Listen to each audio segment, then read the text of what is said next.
सिर्फ एक रात की तो बात है, मैंने तेरे लिए मंदिर गया, मस्जिद गया। जन्म से पहले प्रत्येक व्यक्ति अकेला ही था।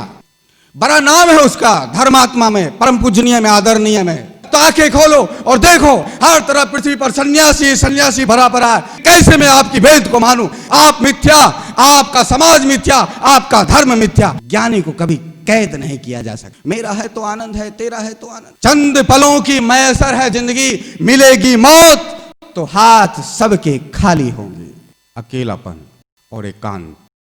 अकेलापन एक चाहत है मैं को भरने का, एक दौर है, एक भ्रांति है, जो किसी प्रकार से हम अपने को जो अकेलापन देखते हैं उसको किसी प्रकार से भरा जाए।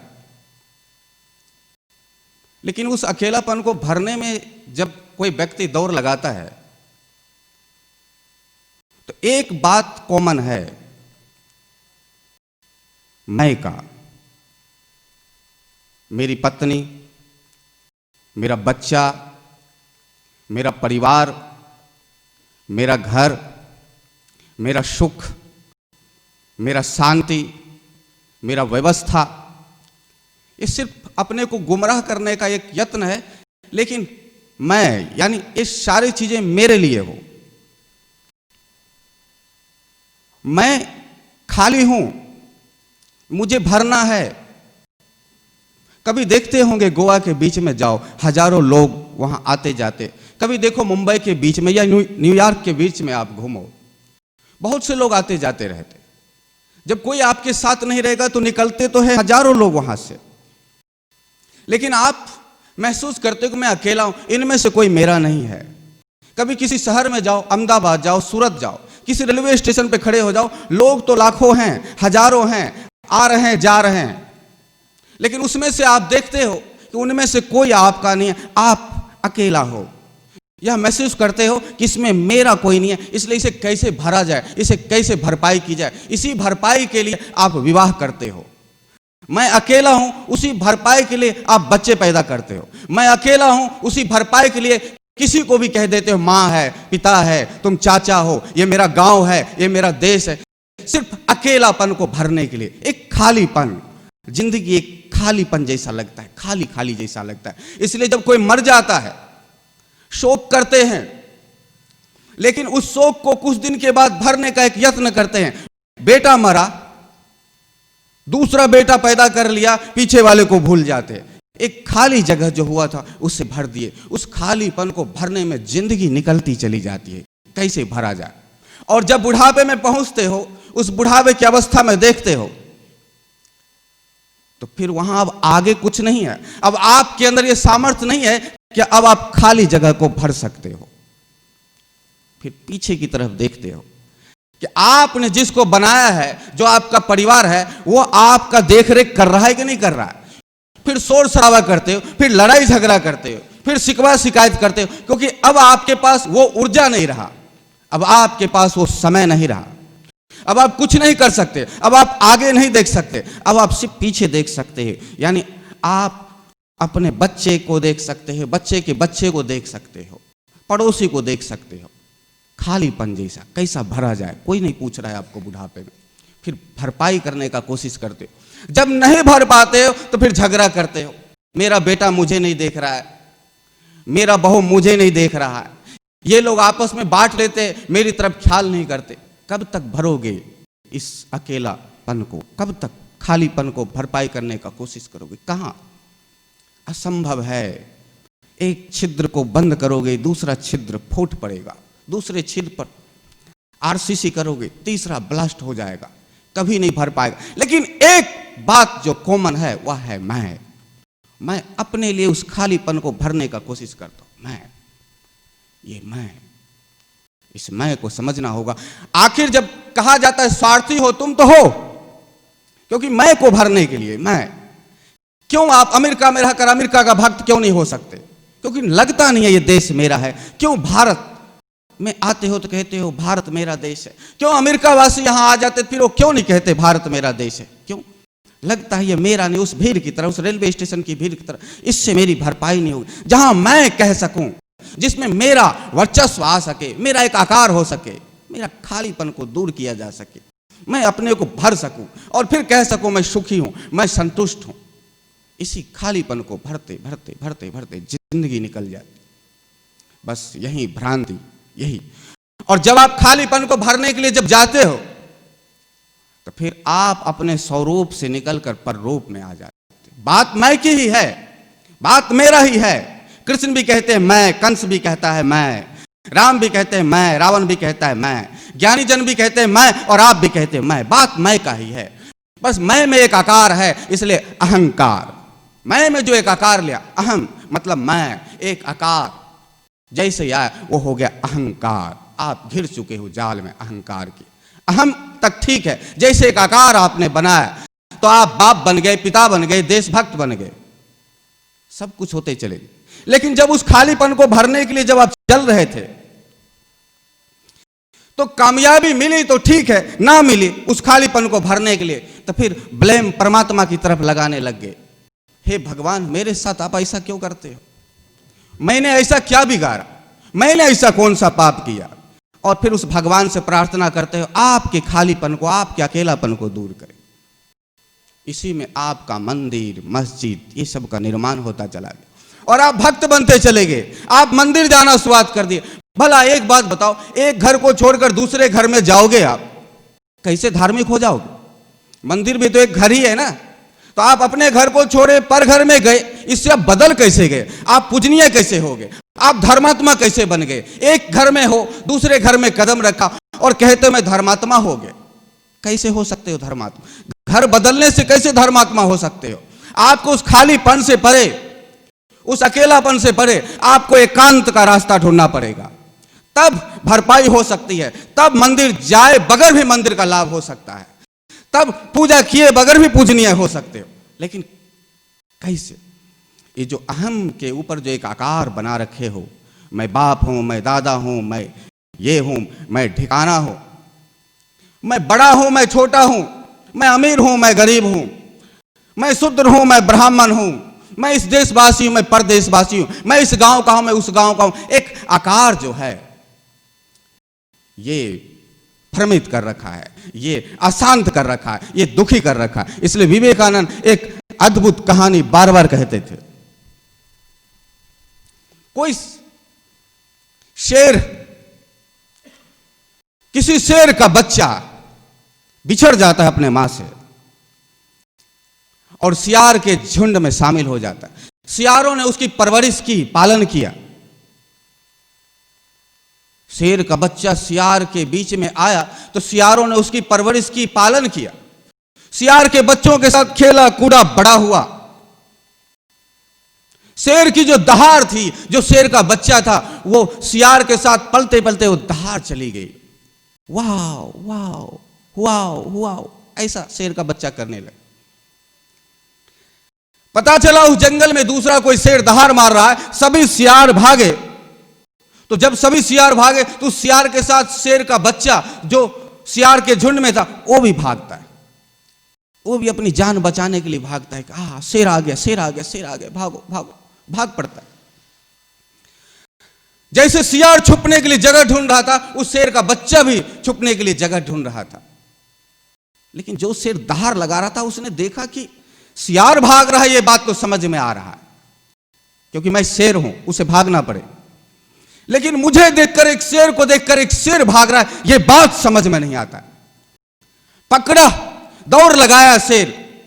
वो शेर का बच्चा बड़ा हो चुका था। वो सोचता इतने और तो सियार है, मेरे पीछे क्यों पड़े?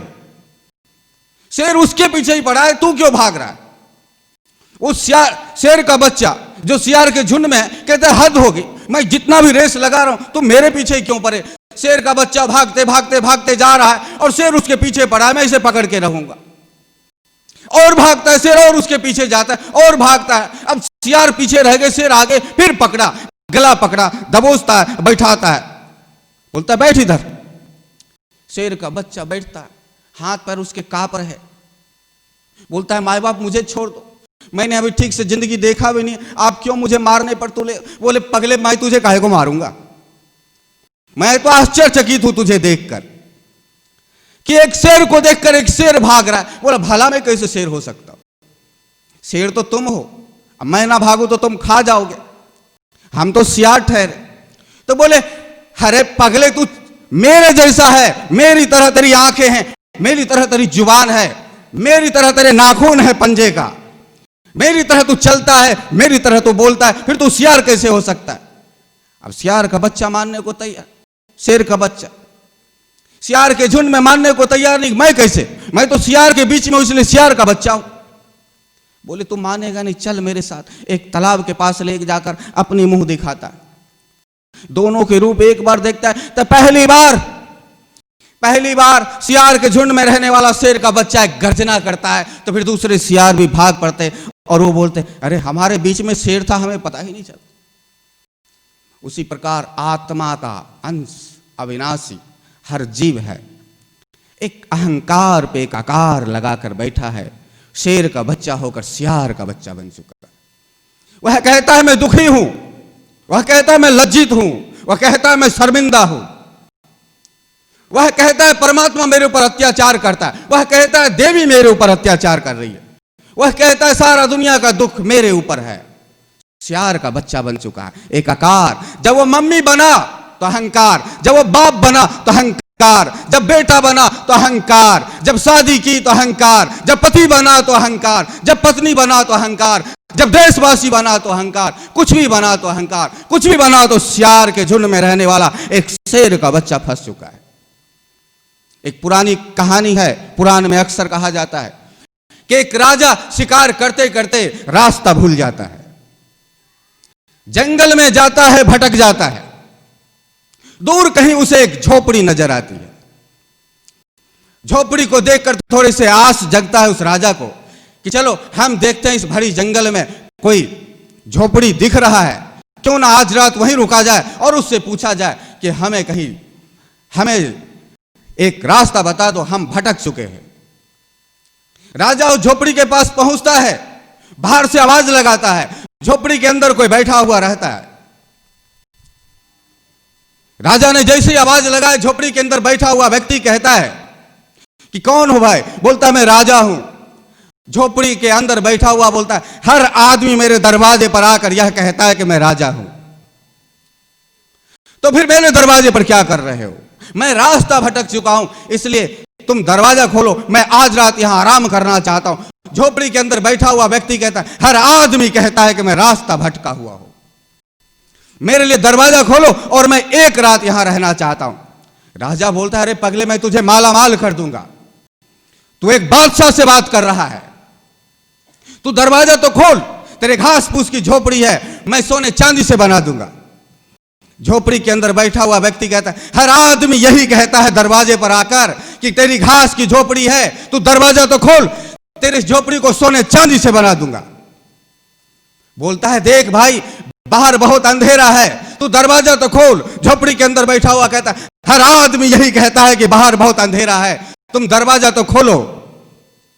कहता है भाई तू मेरी बात को मान क्यों नहीं रहा है? तू दरवाजा तो खोल, मैं सिर्फ एक रात रुकूंगा और सुबह होते ही चला जाऊंगा। हर आदमी यही कहता है कि मैं सिर्फ एक रात रुकूंगा और सुबह चला जाऊंगा, तू दरवाजा तो खोल। राजा बैठा हुआ कहता है तू खोल क्यों नहीं रहा है? सिर्फ एक रात की तो बात है। झोपड़ी के अंदर बैठा हुआ कहता है हर आदमी यही कहता है कि सिर्फ एक रात की तो बात है, तू दरवाजा तो खोल, और बाद में आकर मेरी झोपड़ी को कब्जा कर लेता है। राजा हंसता है कि तेरी झोपड़ी में है क्या? सोने चांदी हीरे जवाहरात का मेरा महल है, और तू मुझे झोपड़ी का कह रहा है कि मैं तेरे घर में एक रात रुकूंगा, इस झोपड़ी के घर में, तो तेरे झोपड़ी को कब्जा कर लूंगा। हर आदमी यही कहता है, झोपड़ी के अंदर बैठा हुआ व्यक्ति कहता है हर आदमी यही कहता है कि मेरा सोने चांदी और हीरे जवाहरात का मकान है, मैं तेरी इस घास की झोपड़ी में क्या करूंगा?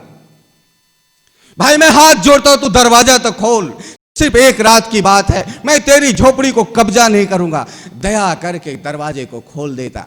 मल मूत्र गंध पड़ा हुआ है एक तरफ। राजा ने नाक बंद किया, आंखें सिकुड़ ली।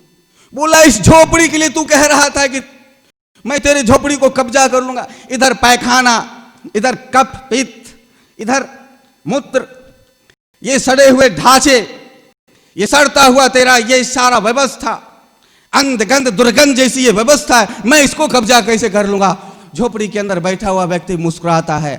हर आदमी जब पहली बार आता है तो यही कहता है, ये मल मूत्र ढांचा, ये कफ पित्त यहां सड़ रहा है और तुम कह रहे हो इसे कब्जा कर लूंगा। और जब रहता है तो फिर वो कब्जा कर ही लेता है। मैं देखता हूं तुम सुबह तक यही कहोगे ये झोपड़ी हमारी है। राजा जब सुबह आंखें खोलता है तो फिर आसक्तवान की तरह बोलता है, ये झोपड़ी हमारा है, ये मल हमारा है, ये मूत्र हमारा है। वो भूल गया कि कभी उसके सोने चांदी हीरे जवाहरात का कोई मकान था। उसी प्रकार यहां का प्रत्येक जीव है। इस मल मूत्र से बना हुआ ये शरीर एक झोपड़ी की तरह है, पंच तत्व का तिनका से बना हुआ। इधर मल है, इधर मूत्र है, कफ पित्त थूक पिशाच सब इसमें भरा पड़ा है, गंध और दुर्गंध है। एक रात के लिए जीवात्मा इस शरीर में प्रवेश करता है, एक रात के लिए कहता है बस सिर्फ थोड़ा देख भर लेने दो, तो देख लेने दो कैसा है ये लीला, कैसा है ये संसार। सिर्फ छुपने के लिए, एक आश्रय के लिए, और फिर कब्जा करके बैठ जाता है। ये शरीर हमारा है, ये मल हमारा है, ये मूत्र हमारा है, ये कफ हमारा है, ये पित्त हमारा है, और मल मूत्र से जन्म लेने वाला ये पुत्र हमारा है। दुर्गंध से, मल से जन्म लेने वाला, संडास के रास्ते से, मल के रास्ते से जन्म लेने वाला एक आदमी को कहता है कि तू मेरा पुत्र है। मैंने तेरे लिए मंदिर गया, मस्जिद गया, पूजा की, याचना की, दान किया, धर्म किया, किस लिए? सिर्फ तेरे लिए। ऐसा जन्म से पहले प्रत्येक व्यक्ति अकेला ही था। जन्म के बाद उस खालीपन को भरने के लिए फिर ये व्यवस्था करने लग गया। कौन था आपके साथ मां के गर्भ में? एक अकेला मलमूत्र के ढांचे में 9 महीने तक उल्टे लटके पड़े थे। ना मां कहती थी कि तुम मेरे लाडले हो, ना पिता कहता था कि तुम मेरे पुत्र हो। किसी को पता नहीं कि लड़की है या लड़का है, आने वाला व्यक्ति भक्त होगा या भगवान होगा, साधु होगा या शैतान होगा, किसी को नहीं पता। गर्भ में अकेला, कोई खालीपन नहीं, कोई अकेलापन नहीं, एक अकेला। जन्म लेते हो तो फिर तांडव, एक भरने की कोशिश की जाती है। जिसको रट लेते हो, सीख लेते हो, दवा दी जाती कि देखो मैं तेरा पिता हूं, देखो मैं तेरा मां हूं, ये तेरा घर है, ये तेरे काका है, एक भरण। और फिर लग गई ये बीमारी, फिर कर लिया झोपड़ी को कब्जा। फिर जन्म जन्म जन्म जन्म यही झोपड़ी, यही मां, यही पिता, यही घर, बार बार लग 84, ये जानवर वो जानवर वही। लेकिन गर्भ में, लेकिन कभी कभी गर्भ में भी किसी को बोध हो जाता है। कभी कभी गर्भ में जो छुपा रहता है उसे भी एहसास हो जाता है। कोई जरूरत नहीं है कि जब कोई आदमी पैदा हो तो ही भाषा सीखे। वैज्ञानिकों ने साबित कर चुका है, कई ऐसे बच्चे हो चुके हैं जो मां के गर्भ में ही लैंग्वेज को सीख चुके। कई ऐसे बच्चे हो चुके हैं कि मां बाप क्या बात करते थे ये पता चल चुका है आज के समय में। लेकिन ये बातें पहले थी, ये बातें पहले भी थी, व्यवस्था पहले भी था। बच्चे बहुत से बोलते होंगे, पर इस प्रकार का सिस्टम नहीं था जो जन जन तक ये बात जा सके। आज का समय है, आज जब कोई बच्चा मां के गर्भ से सीखकर बहुत से बातें को आता है तो जन जन तक इसे पहुंचा दिया जाता है। लेकिन वो जमाना था जहां जन जन तक नहीं पहुंचती थी। लेकिन होता था कि गर्भ में भी कोई ऐसा जरूर होता था जो जन्म से पहले ही मां की स्थिति को, पिता के स्थिति को जान जाते थे, बाहर के वातावरण को जान जाते थे। उसी में थे एक सुखदेव। मां के गर्भ में माता पिता के आसक्ति को देख लिया। सुखदेव का पिता का नाम वेद व्यास। सोचा ये वेद को पढ़ने वाला है, चारों वेद को जानने वाला है, ये इतना लोभी लालची आसक्तवान, और जब ये चारों वेद को लिखने पढ़ने बोलने वाला है तो मुझ जैसा व्यक्ति जब बाहर आएगा तो फिर मैं भी आसक्तवान हो जाऊंगा। कुछ ऐसा क्यों ना किया जाए, हे प्रभु, कि हम बाहर ही ना हो।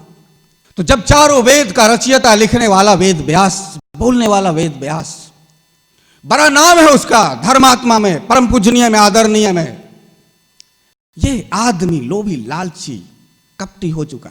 ये आदमी आसक्तवान हो चुका, ये आदमी मल मूत्र के ढांचे को बनाकर कहता है मेरा मेरा, ये मिथ्या ज्ञान रख रखा। और मैं जन्म लूंगा, मैं यदि बाहर निकलूंगा तो कदाच मैं भी इसके प्रभाव में ना आ जाऊं, फिर माया में कुछ तो बात होगी कि ऐसा वेद व्यास जैसा व्यक्ति भी माया के अधीन होकर ये मेरा तेरा कर रहा है। इसलिए हे प्रभु कुछ ऐसा करो कि मैं जन्म ही ना लूं, मैं मां के गर्भ में ही रह जाऊं, तपस्या करता रहूं, मैं बड़ा शांति में हूं, मैं बड़ा आनंद में हूं। देखा सुखदेव ने अब जन्म लेने को तैयार नहीं, 9 महीने पूरे हो गए, 10वें महीने चालू हो गए, पेट दुखने लगे मां का। जब पेट दुखने लगे तो पुत्र में कहां आसक्ति, मेरा पुत्र जन्म लेगा, किसी तरीके से बच्चा जन्म ले जाए ताकि इस दुख से मुझे मुक्ति मिले। और सुखदेव ध्यानिष्ठ हो गए।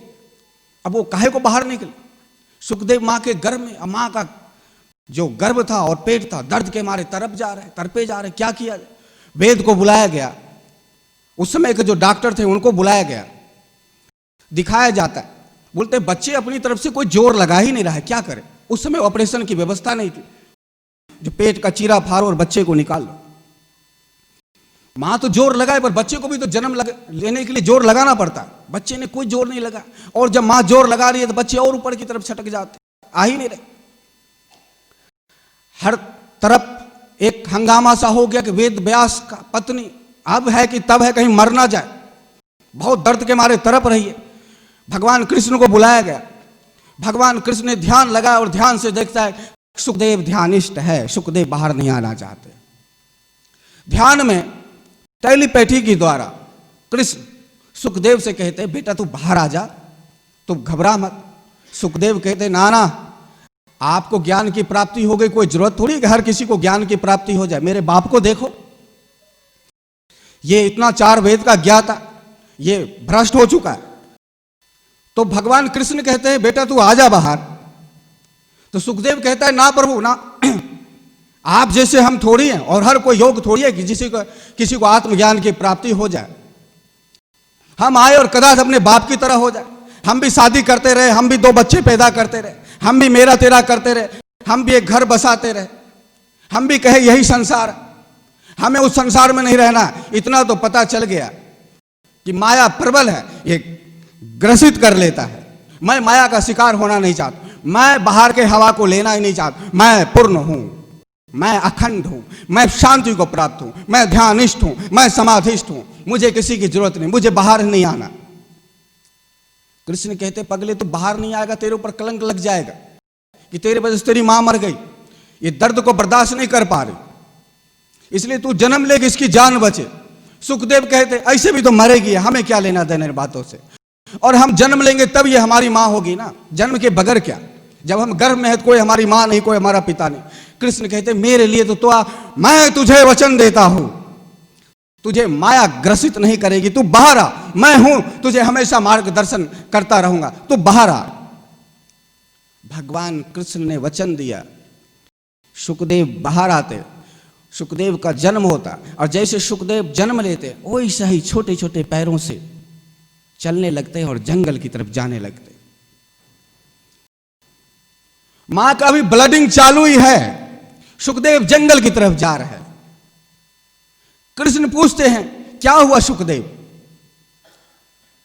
सुखदेव कहता है बस आपने वचन दे दिया था ना कि जन्म ले लो, मैंने ले लिया, अब मैं जा रहा हूं। मैं जो गर्भ में ध्यान कर रहा था, मैं जो आनंद से आनंदित था, मैं जो समाधि में समाधिष्ठ था, मैं उसे खोना नहीं चाहता। मैं किसी के बातों में, संसार के रूबरू में या उसके हवा पानी में मैं आना भी नहीं चाहता। मैं जिस तरीके से गर्भ में था उसी तरीके से मैं गुफा में चला जाना चाहता हूं। मैं उस गुफा को गर्भ की गुफा समझकर ध्यान में रहूंगा, और जब तक शरीर रहेगा तब तक मैं ध्यानिष्ठ रहूंगा। शरीर गिर जाएगा मैं ध्यानिष्ठ ही रहूंगा, शरीर चला जाएगा। भगवान कृष्ण तथास्तु कह के चले जाते, लेकिन वेद व्यास पागलों की तरह उसके पीछे पीछे दौड़ पड़ते। अरे बेटा सुख, अरे बेटा सुख, सुन तो सही, तू जा कहां रहा है, अभी तो ठीक से तेरा चेहरे को भी नहीं देखा, तो अपने छोटे छोटे पैरों से कहां जंगल की तरफ दौड़े जा रहा। सुखदेव ने पलट कर भी नहीं देखा, वेद व्यास दौड़ते जा रहे, भागे जा रहे, पीछे नहीं रुक रहा है, फिर भाग रहे, अरे बेटा रुक, अरे बेटा रुक, अरे बेटा रुक, नहीं रुक रहे। सुखदेव दौड़ते चले जा रहे हैं जंगल की तरफ। वेद व्यास बड़े थे, तगड़े थे, सुखदेव छोटा था। दौड़ कर बच्चे के आगे जाके खड़ा हो जाता, बोलता इससे आगे जाएगा तो मेरा मरा हुआ मुंह देखेगा, मेरी लाश पर से तू आगे जा सकता है, बता तो सही तू क्यों जा रहा है जंगल में। सुखदेव ने कहा पिताजी आत्मज्ञान के लिए, सत्य के लिए, परम आनंद के लिए, जिसे वेद कहता है, जिसमें आपने लिखा एको ब्रह्म द्वितीयो नास्ति, मैं उस ब्रह्म के लिए जा रहा हूं। जिसमें आपने लिखा हम ब्रह्मास्मि, मैं उस हम ब्रह्मास्मि के लिए जंगल में जा रहा हूं। मैं उस परम सत्य के लिए जंगल में जा रहा हूं। वेद व्यास कहते अरे पगले बेवकूफ, ये ज्ञान तो मैं तुझे दे दूंगा, आप बैठे था। बोले आप कैसे दे सकते हो, आप तो स्वयं ज्ञानी नहीं हो। अरे कौन कहता मैं ज्ञानी नहीं हूं, चारों वेद को किसने लिखा, 18 पुराण को किसने लिखा, उपनिषद पर हस्ताक्षर किसने किया। भारत भूमि के किसी भी राज्य में जाकर, किसी राजा के पास जाकर कहा, हर तरफ सबसे ऊंची तख्त थी, विद्वानों में विद्वान और ज्ञानियों में ज्ञानी वेद व्यास का नाम लिखा रहता है। जिस राज में मैं प्रवेश करूं, उस राज का राजा महाराजा प्रजा सब खड़े हो जाते मेरी स्वागत के लिए। मैं ज्ञानियों में ज्ञानी हूं, मैं श्रेष्ठों में श्रेष्ठ हूं, और तू तो मेरा पुत्र है, मैं तुझे ज्ञान दूंगा, तो पूछ क्या क्या। तो बोले कि आप यदि इतना ही अद्भुत ज्ञानी होते तो फिर मेरे पीछे क्यों मेरा सुख करके आ रहे थे। मैं उस आत्मज्ञान के लिए जा रहा हूं, मुझे रोको मत। वेद व्यास कहते रुक, आत्मज्ञान प्राप्ति का उपाय है, मैंने वेद में लिखा है। सुखदेव ने पूछा क्या उपाय। वेद व्यास कहते आश्रमीय व्यवस्था के अनुसार चलकर, तू तो अभी पैदा हुआ है, सबसे पहले थोड़ा खेल कूद, थोड़ा बड़ा हो, फिर मैं विधिवत तुझे ब्रह्मचारी के आश्रम में प्रवेश करूंगा, तू ब्रह्मचर्य के आश्रम में प्रवेश करेगा, फिर वहां तुझे शिक्षित किया जाएगा। फिर जब तू ब्रह्मचर्य के आश्रम में प्रवेश करेगा, फिर उसके बाद मैं तुझे धीरे धीरे करके फिर मैं तुझे गृहस्थ आश्रम में लेकर जाऊंगा। पगले, शास्त्र कहता है गृहस्थ आश्रम श्रेष्ठ है, इसलिए मैं तुझे गृहस्थ आश्रम में प्रवेश कराऊंगा, जहां तेरे अपने परिवार होंगे। फिर सुखदेव पूछता है फिर जब गृहस्थ आश्रम में हो जाएगा, फिर मैं तुझे वानप्रस्थ का ज्ञान दूंगा, फिर तू वानप्रस्थ में चला जाना, फिर वानप्रस्थ में 25 साल रहना, फिर वहां तू साधना करना। सुखदेव पूछते हैं फिर वानप्रस्थ के बाद फिर तू संन्यास आश्रम में प्रवेश करना, फिर संन्यास आश्रम में जाकर फिर तू ज्ञान प्राप्ति के लिए यत्न करना। जोर का वो बालक हंसता है सुखदेव, 28 साल, गूंज जाती है उसकी आवाज चारों तरफ फिजाओं में, और अपने बाप का जो घुटने के बल बैठा था, धीरे से दाढ़ी लटका रखा था, धीरे से सुखदेव अपने छोटे छोटे हाथों से ऐसे उठाते और उसके आंखों में आंखें डालकर मुस्कुराता हुआ कहता है, यदि ब्रह्मचार्य के प्रवेश से किसी को ज्ञान की प्राप्ति होना होता तो सारा जीव चराचर ब्रह्मचारी ही है। वो बैल ब्रह्मचारी का पालन कर रहा है, वो पशु ब्रह्मचर्य के पालन में है। जिसे आप गृहस्थ का उपदेश करते, उसमें से कई लोग खेरूत और किसान बन जाते, जानवर का पालन करते, वो सब ब्रह्मचर्य का पालन ही कर रहा है।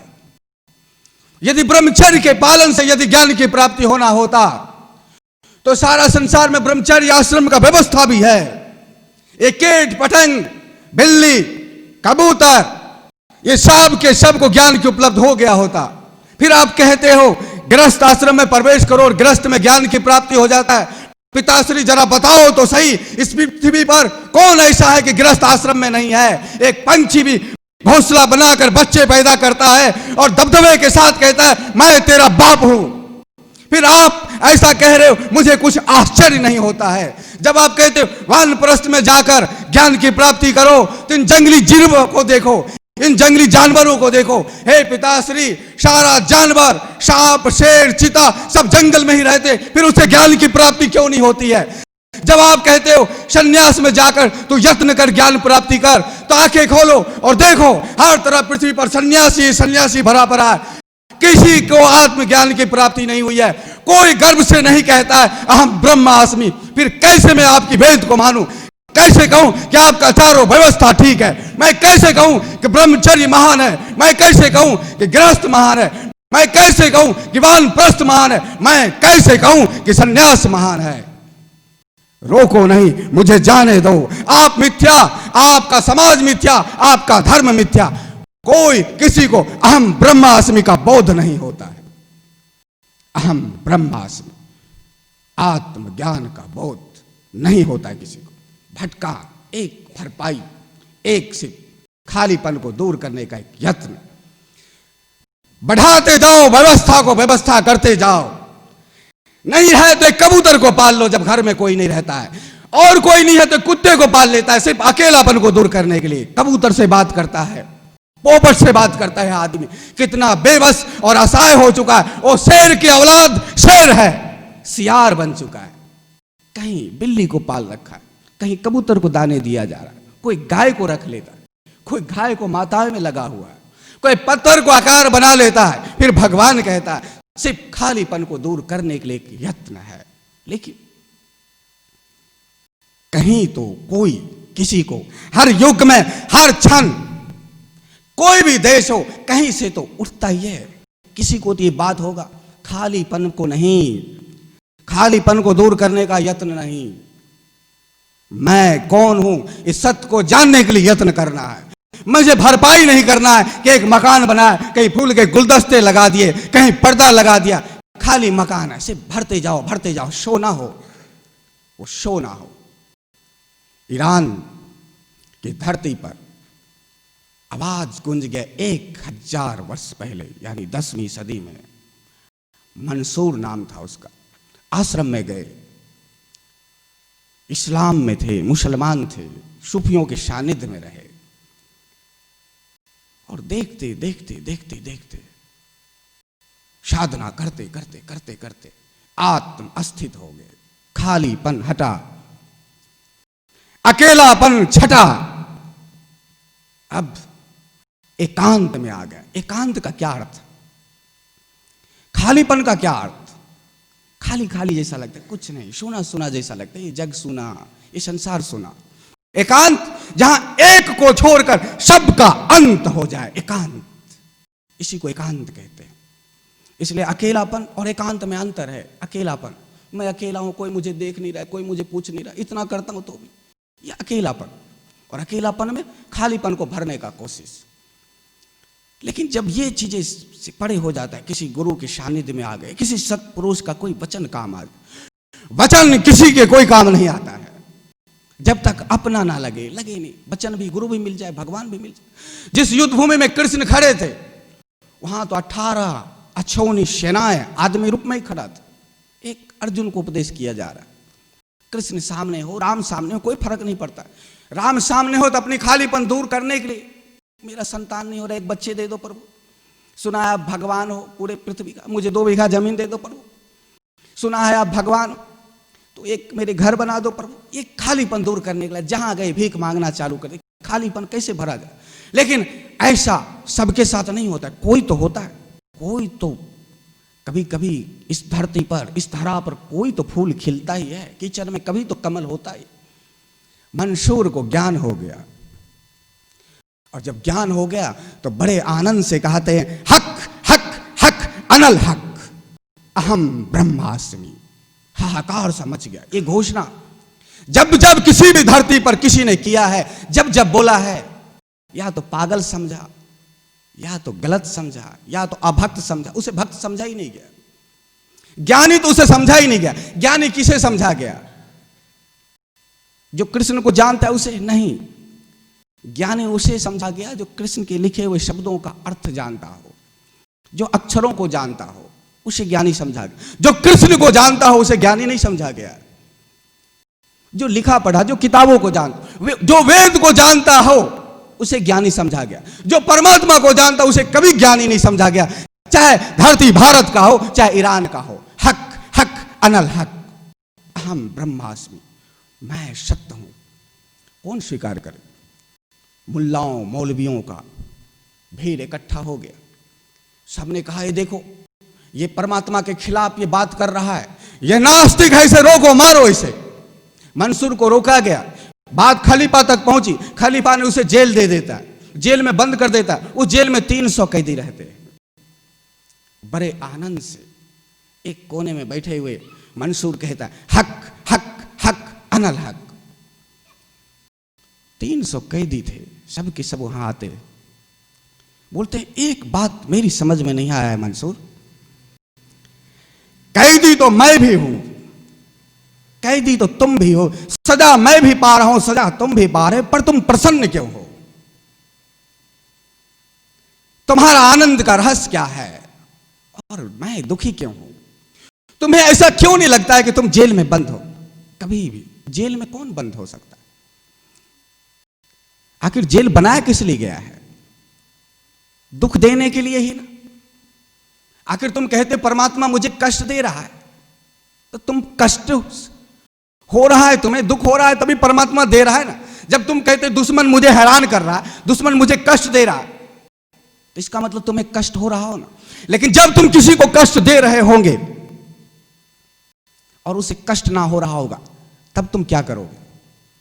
जब तुम किसी को गाली दे रहे होगे और उसे क्रोध ना आ रहा होगा, तब तुम क्या करोगे? अपना बाल नोच लोगे।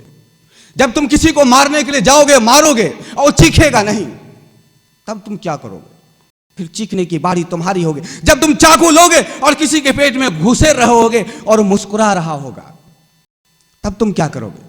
तब हालत उसकी नहीं तुम्हारी खराब होगी, क्योंकि तुम चाकू उसे मारना ही किस लिए चाहते हो? तुम किसी का गला क्यों रेतना चाहते हो? ताकि उसे दर्द हो, वो तड़पे, तुम्हारे घुटने के नीचे वो गिरे, तुम्हारे पैरों को पकड़कर गिड़गिड़ाए, मुझे माफ कर दो, मैं गरीब हूं, मैं असहाय, मैं मजबूर हूं, आप भगवान हो, मुझे माफ कर दो। लेकिन जब वो गिड़गिड़ाए ही नहीं और आप चाकू लेते जा रहे और वो मुस्कुराए जा रहे, तब क्या करोगे? आपकी चाकू रुक जाएगी, आपका हाथ रुक जाएगा, क्योंकि जिस चीज के लिए मार रहे हो वो तो हो नहीं रहा, जिसके लिए गाली दे रहे हो वो हो नहीं रहा।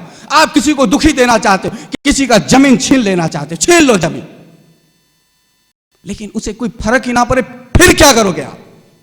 जब किसी का धन आप हड़पना चाहोगे, तो धन हड़पने के पीछे आपका ईगो, आपका अहंकार आप पर हावी है कि मैं उसका धन को छीन लूं। लेकिन जब उसके धन को छीन लोगे और उसे रत्ती भर फर्क ही ना पड़े, फिर आप क्या करोगे? पागलों की तरह व्यवहार हो जाएगा आपका। आप कुछ भी कर रहे हो, किसी को उसे कुछ तकलीफ ही नहीं हो रहा, उसे कष्ट ही नहीं हो रहा, फिर क्या करोगे? इसी तरीके से जब आप में से किसी को पकड़कर किसी को जेल में बंद कर दिया जाता है, यातना देने के लिए, कष्ट देने के लिए, दुख देने के लिए, लेकिन जब उसको बंद कर दोगे और उसे दुख ही ना हो, फिर ये जेल किस काम का? फिर जेल तो मिथ्या हो गया, बकवास हो गया। जब आप किसी को थप्पड़ मारो और रोए ही नहीं, फिर क्या करोगे? और थप्पड़ बेकार हो गया। कुछ भी करोगे, किसी के ऊपर हुकूमत करोगे और वो बेधड़क बादशाहों की तरह, क्या स्थिति आपकी होगी? यहां होता है उल्टा। जब आप किसी को कष्ट देते तो हाहाकार मचाता, फिर आपको मजा आता, फिर आप और कष्ट देते हो। जब किसी को दुख देते हो, वो दुख से द्रवित होता है, फिर आप और दुख देते हो। लेकिन जब आप किसी को दुख दो और वो दुखी ना हो, फिर आप बेचैन हो जाओगे। उसी प्रकार कैदी तो बना लिया गया मंसूर को, पर दुख नहीं। वो जेल बेकवास हो गया, वो जेल मिथ्या हो गया, वो यातनाएं बेकार हो गया। 300 कैदी पूछते हैं कि भाई आपका सुख और आपका आनंद इसका क्या है? हम सड़ रहे हैं यहां पर, हम कष्ट में हैं, हम बेचैन हैं, हम चाहते हैं कि हमारा रिश्तेदार कोई गेट पर आए, हमें बुलाए, हम चाहते हैं ये हमें आजाद कर दे। बाहर का नजारा तो कुछ और था, हम यहां घुट रहे हैं और आप आनंद से आनंदित हो क्या? उल्फत में सब बराबर है। मंसूर कहता है उल्फत में सब बराबर है, इश्क में, प्रेम में सब बराबर है, भीतर बाहर, झूठ सच, पाप पुण्य, दुख सुख, मेरा तेरा उल्फत में सब बराबर है। ये जहां वो जहां, भक्त और भगवान उल्फत में सब बराबर है। वफा हो कि जफा हो, उल्फत में सब बराबर है। चाहे कोई मेरे साथ वफादारी करे, प्रेम करे, स्नेह करे, कोई मेरे लिए कुछ भी करे, मेरे लिए फूल और पत्तियों से सिंहासन बना दे, मैं जब चलूं तो नीचे फूल और पंखी को बिछेड़ दे, वफा हो कि जफा हो, चाहे कोई कांटा ही बिछेड़ दे, जब मैं रोड पर चलूं तो कोई फूलों की वर्षा करे, चाहे कंकड़ी की वर्षा करे, उल्फत में सब बराबर है, वफा हो कि जफा हो। सब बराबर है प्रेम में, सब बराबर है उस आनंद में। वफा हो कि जफा हो, मेरा हो कि तेरा हो, उसका हो कि इसका हो, यह दुश्मन है कि मित्र है, मैं हूं कि तू है, उल्फत में सब बराबर है, वफा हो कि जफा हो।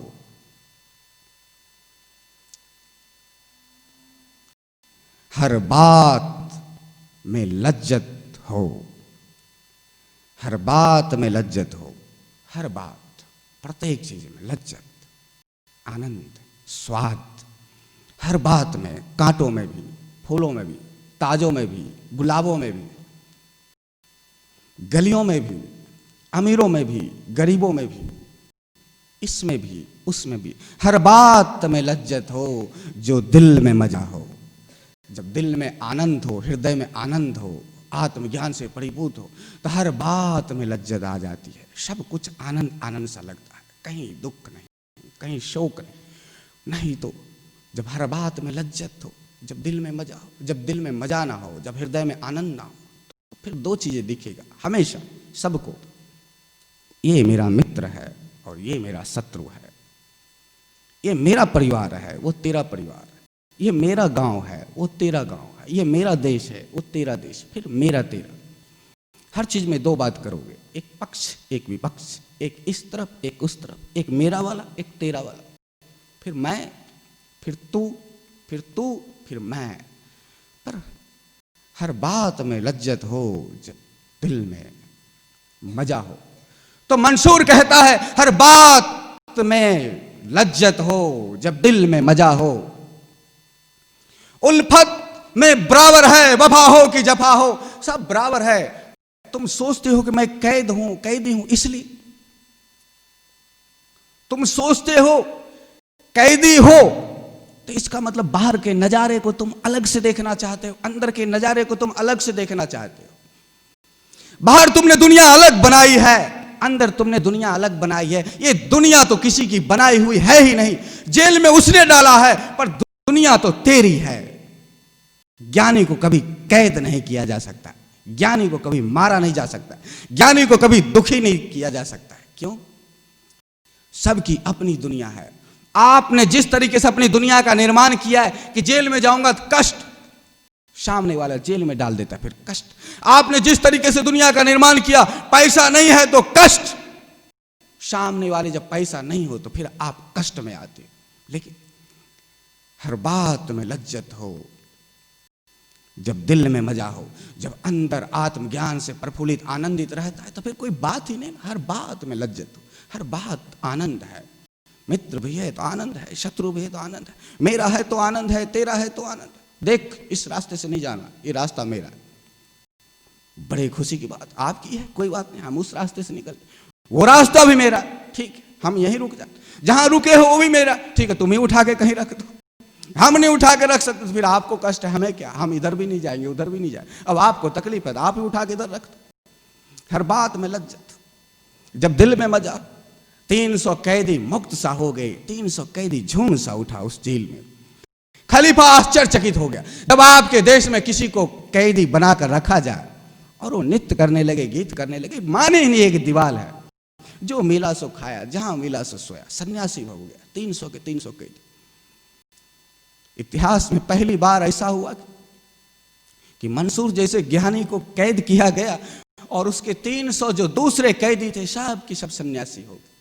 वही कहने लगे वफा हो कि जफा हो, हर बात में लज्जत हो, जब दिल में मजा। ये बात खलीफा तक पहुंची। खलीफा बोलता है मंसूर को कैद किया तो भी उससे तो दर्द ही नहीं है, मैं उस मंसूर को तड़पता हुआ देखना चाहता हूं, मैं विवश देखना चाहता हूं। आज तक इस धरती पर ऐसा कोई व्यक्ति पैदा नहीं हुआ है मेरे आंखों के सामने जो मेरे सामने गिड़गिड़ा ना रहा हो, नाक ना रगड़ रहा हो, जीवन की भीख ना मांग रहा हो। एक ये पागल है, पता नहीं क्या है, ये अपने को समझता क्या है। उसे लाया जाए जेल से निकालकर, सरेआम इसे कत्ल किया जाए, सरेआम इसे तड़पा तड़पा कर मारा जाए। मंसूर को लाया जाता है। ईरान के गलियों में उसे घुमाया जाता है, जूते पहनाया जाता है, टमाटर भिंडी फेंका जाता है, मुस्कुराता हुआ चल रहा है हर तरफ।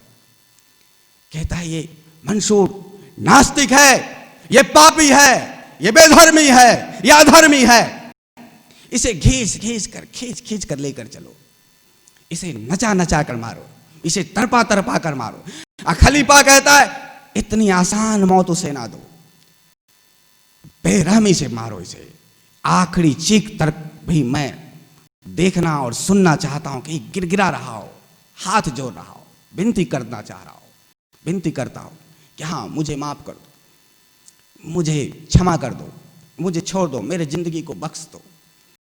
पर हुआ नहीं, लाया गया, गलियों में घुमाया गया, चौराहे पर एक आलीशान सिंहासन बनाया गया, खलीफाओं को सबसे ऊंचा गद्दी पर बैठाया गया, ढोल नगारे बजते हैं, मुल्ला मौलवी नीचे आते हैं, लाखों लोग सभा में शरीक होते हैं, कांटों के ताज पहनाए जाते हैं, कांटों के बना हुआ बेड़ियों को लटकाए जाते हैं। जब खींच कर लाया जाता, जगह जगह कांटे जिसमें चुभ कर खाल निकल जाते, खून वहां से रिस रहा होता है मंसूर का, और चेहरे पर मुस्कुराहट है। खलीफा की तरफ देखता है, चंद पलों की मैसर है जिंदगी, खलीफा की तरफ देखकर मुस्कुराते, चंद पलों की मैसर है जिंदगी, मिलेगी मौत तो हाथ सबके खाली होंगे।